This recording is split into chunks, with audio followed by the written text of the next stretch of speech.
అమ్మ, కర్కాటక రాశి వారికి ఎలా ఉంది ఈరోజు? కర్కాటక రాశి వారికి వ్యక్తిగత ధైర్యం, నమ్మకం, స్థైర్యం పెరుగుతాయి. నూతన నిర్ణయాలు తీసుకుంటారు. ఇప్పటిదాకా కొన్ని విషయాలలో అటు ఇటు అవుతూ వచ్చిన మనసును కూడా స్థిరత్వం చేసుకొని కొన్ని స్ట్రాంగ్ డెసిషన్స్ తీసుకుంటారు. అంటే ఈ పని చెయ్యాలి అనుకుంటే చేయడం, వద్దు అనుకుంటే వద్దు అనుకునే కొన్ని రకాలైన నిర్ణయాలలో చాలా గట్టిగా నిర్ణయాలు తీసుకుంటూ ముందుకు పడతారు. దానివల్ల మనసు తేలికపడడం, తొందరపాటు నిర్ణయాలు లేకుండా ముందుకు వెళ్ళడానికి మంచి అవకాశాన్ని క్రియేట్ చేసుకోవడం మొదలైన వాటికి కూడా చాలా చాలా అనుకూలమైన సమయంగా కూడా దీన్ని మనం భావించవచ్చు.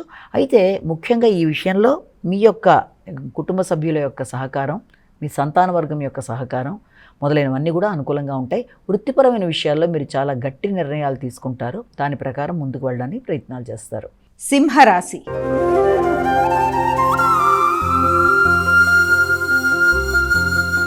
అమ్మ, సింహరాశి వారికి ఎలా ఉంది ఈరోజు? సింహరాశి వాళ్ళ విషయాన్ని తీసుకుంటే సింహరాశి వాళ్ళకి ఆకస్మికమైన ఖర్చులు అధికంగా ఉంటాయి.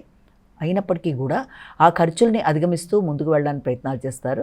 ఖర్చులు కూడా మంచి ఖర్చులే అవ్వడం బట్టి మానసిక ప్రశాంతతను పెంపొందించుకుంటారు.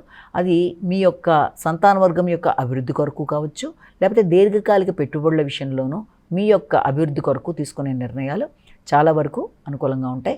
నూతన నిర్ణయాల వల్ల మానసిక ఉల్లాసంతో మీరు ముందుకు వెళ్ళడానికి చేసే కార్యక్రమాలు చాలా వరకు అనుకూలంగా ఉంటాయి. అయితే ముఖ్యంగా వ్యక్తిగత అభివృద్ధి విషయంలోనూ, అలాగే మీ యొక్క సంతాన వర్గం గురించిన ఆలోచనలలోనూ, వారి కొరకు చేయబోయే ఖర్చుల విషయంతో మాత్రమే కాకుండా ముఖ్యంగా కుటుంబ సభ్యులు, ఆర్థిక వ్యవహారాలు మొదలైన వాటి మీద కూడా అధిక శాతం దృష్టి సారిస్తారు.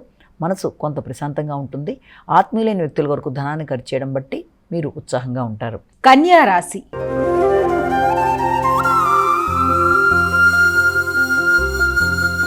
అమ్మ, కన్యా రాశి వారికి ఎలా ఉంది ఈరోజు? కన్యా రాశి వాళ్ళకి ఎదురు చూసిన విషయాల్లో చాలా చాలా వరకు అనుకూలమైన ఫలితాలు ఏర్పడతాయి. ఆర్థిక సంబంధమైన విషయాలు కానీ, పెట్టుబడుల విషయాలు కానీ, ఎదురు చూసిన వర్తమానాలు కానీ, దూర ప్రదేశాల నుంచి మీరు ఎదురు చూస్తున్న విషయాలు ఏవైనా సరే అనుకూలంగా ఉంటాయి. చిన్ననాటి మిత్రులను కలుస్తారు. ఆర్థిక విషయాలు అనుకూలంగా ఉంటాయి. కొత్త నిర్ణయాలు తీసుకుంటారు. వ్యక్తుల సహకారం బాగుంటుంది. ప్రతి పని చాలా సునాయాసంగా అయిపోవడానికి అవకాశం లాంటిది కనబడుతుంది. అలాగే మీరు ఏదైనా గృహ వాహనాల కొరకు ప్రయత్నాలు చేసినా, వాటి యొక్క ఉన్న గృహ నిర్మాణం విషయంలో కావచ్చు, లేకపోతే దాంట్లో ఏదైనా చిన్నపాటి రిపేర్ లాంటి వాటికి, నూతన వాహనాల కొనుగోలు కొరకు చక్కటి ప్రయత్నాలు లాంటివి చేస్తారు. అయినప్పటికీ గృహ సౌఖ్యం విషయంలో కొంత జాగ్రత్తగా ఉండాలి. విద్యార్థులు విద్య మీద దృష్టి కేటాయించాలి. కొత్త నిర్ణయాలు తీసుకునేటప్పుడు కానీ, అలాగే అధికమైన ఎమోషన్స్ని అంటే ఉద్వేగాల్ని నియంత్రించుకుంటూ ముందుకు వెళ్ళడానికి ప్రయత్నాలు లాంటివి చేయాలి.